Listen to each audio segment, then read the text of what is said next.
주님 평화. 여러분들은 저를 안드레아 형제라고 부르죠. 수도원에서 저는 안드레아 형제라고 부릅니다. 우리 수도원에 대건 안드레아 형제가 있는데 그 형제가 저보다 먼저 들어와서 안드레아라고 계속 이름을 불렀기 때문에 이제 구분하기 위해서 저를 유 안드레아라고 부르죠.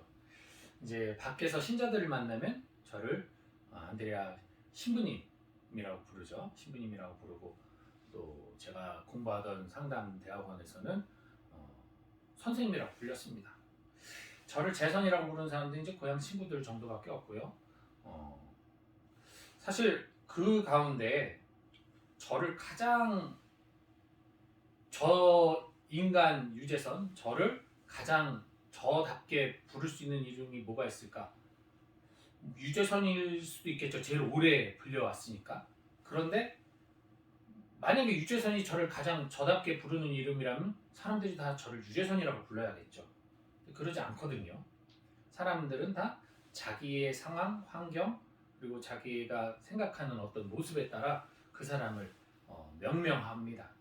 뭐 누구 엄마라고 부르기도 하고 누구 아빠라고 부르기도 하고요. 직함 있으면 그 직함을 부르는 것처럼 그 사람의 처한 상황을 보고 우리가 명명을 합니다. 오늘 복음에서도 예수님께서 당신을 누구라고 하냐 했을 때 제자들이 뭐 엘리야라고도 하고 선지자라고도 하고 했을 때 베드로는 그리스도, 하나님의 그리스도라고 얘기를 하죠. 예수님이 날 누구라고 하느냐? 아무도 예수님이라고 말을 안 해요. 당신 예수님이잖아요. 얘기하지 않습니다. 재밌죠? 어쨌든 그렇게 말을 했을 때 이 베드로가 한 그리스도는 맞는데 이 그리스도는 기름 부음 받은 자잖아요. 말 그대로 전통적으로 임금 뽑을 때 기름을 부었기 때문에 어떤 세속적인 임금으로 본 거죠. 세속적인 권력자로 명명을 한 겁니다. 근데 예수님은 그런 그리스도가 아닌데, 그래서 예수님이 죽음을 예고하시자마자 베드로가 붙들고 난리가 나죠. 안 됩니다. 맙소사. 당신 그러면 안 돼요. 영광 받으셔야 될 분이 왜 죽습니까? 그러자 예수님께서 제자들을 둘러보신 다음에 예수님께서는 베드로에게 사탄아 물러가라 라고 얘기를 하세요. 제자들을 왜 둘러봤을까요? 베드로를 면박 주기 위해서 더 창피당하라고 제자들을 둘러보다가 베드로를 본 것일까요? 물론 아니죠. 예수님께서는 베드로를 사랑하셨으니까. 그것이 아니라 베드로처럼 제자들 또한 예수님을 영광의 자리에 앉을 분, 선지자 예언자로 봤잖아요. 존경받고 위대한 사람으로 생각하고 그렇게 예수님을 규정짓고 바라보고 있었기 때문에 제자들 또한 베드로처럼 예수님이 그렇게 죽기를 바라지 않는단 말이죠. 베드로에게 대표적으로 얘기를 했지만 말을 그렇게 꺼냈기 때문에 제자들에게는 정확하게는 제자들 전체에게 얘기를 한 거죠. 사탄아 물러가라. 이것들아, 나를 도와주지는 않을 만저 나 따라 사람들의 발을 씻어주며 그들을 위해 너희들의 모든 것을 바치고, 하느님이 너희들 죄에 가득한 인간들을 사랑해서 너희들을 위해 이렇게 이 땅에 오신 것처럼 너희들도 가난하고 굶주리고 헐벗은 이들, 그리고 도움이 필요한 모든 이들에게 우리스도의 카리스마처럼 그런 이들에게 해방을 선포하고 그들을 위해 봉사하는 그런 삶을 살아야지.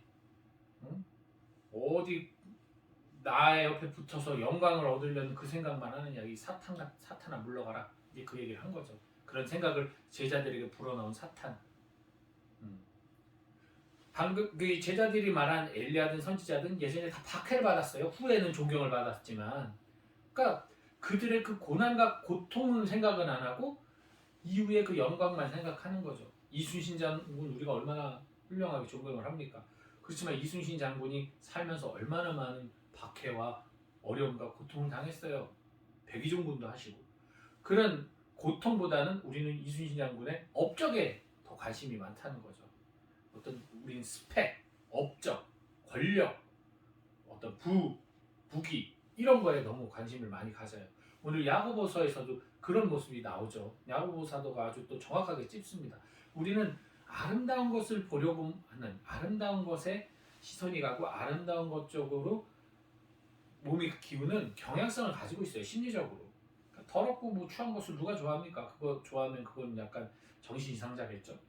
그러다 보니까 뭔가 화려해 보이는 것, 훌륭해 보이는 사람한테 더 끌리기 마련이에요. 그를 상석에 올리고 가난해 보이고 별것 아닌 것 같은 사람은 깔보고 내린다? 그것에 대해서 지적을 합니다. 그러면서 뭐라고 얘기하시냐면 야고보 사도는 봐라, 너희들을 감옥에 가두고 너희들을 박해하고 너희들을 괴롭히는 사람들은 부유한 사람들이다. 권력자고 힘 있는 사람들이다. 너희는 그 사람들한테는 굴종하고 오히려 너희들에게 아무런 해를 끼치지 않는 평범한 사람들은 네가 깔본다? 그것이야말로 얼마나 큰 죄악이냐. 예수님의 모습을 예수님으로 있는 그대로 바라보면서 하느님의 아들이라는 그 칭호가 정말 사람을 위해서 온 사랑을 주기 위해 온 인간에게 당신의 가장 큰 사랑을 드러내기 위해서 목숨을 내어놓기 위해서 온 주님으로 보는 것이 아니라 그저 정말 벌주고 군림하는 왕으로 여기는 그래서 섬기는 신앙을 주님께서는 오늘 꾸짖고 계시고 야고보 사도도 그 점을 지적하고 있죠. 그렇기 때문에 정말 내 이웃을 너 자신처럼 사랑하여라 하신 지구한 법을 이행하는 것, 이것은 차별이 없는 사랑, 즉 우리가 누군가를 도울 때 그 사람의 어떤 스펙을 보고 그 사람의 어떤 환경을 보고 그렇게 도와주는 것이 아니라 있는 그대로 사람과 사람이 만나서 그 마음과 마음이 만나서 이 사람에게 도움이 필요하다면 그것을 줄 때 그것이 진정한 후원이 되고 봉사가 되고 사랑이 되는 겁니다. 예전에 저희 이제 잠비아에 있는 수녀원에 어떤 후원의 가족들이 이제 왔어요. 도와주러 오신 분들이 이제 한번 보고 학교도 져주기로 해서 왔다고 합니다. 근데 수녀원이 이제 잘 져져 있어요. 건물이. 그리고 그 잠비아 수녀님들도 많이 입회를 시켜가지고 큰 수도인데 거기서 와서 보더니 건물이 반듯하니까 수도원 건물이 여기 잘 사네 도와줄 필요 없네 이랬다는 거예요. 보이는 것으로 평가를 한 거죠.